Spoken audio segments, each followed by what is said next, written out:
Bilmaydi-da farzandini qandayligini. Ishonadi Munisam aytgan so'zimga. Bir kun aytgan yolg'onlarim o'zimni yeydi. Faqat onam jon bolam deb g'amimni yeydi.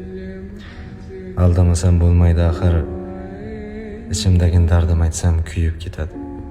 Qanoti yo'q farishtam onajonimga o'zini dardlari o'zi yetadi. O'ziga olmadi yangi bir ko'ylak, sho'rlik dadam bolam deb o'zini unutdi. Qarindoshni to'ylari yu ma'rakalarda o'sha eski ko'ylakni kiyib yuribdi.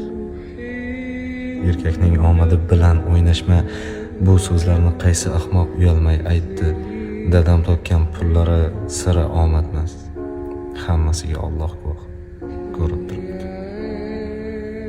Sulaymonov.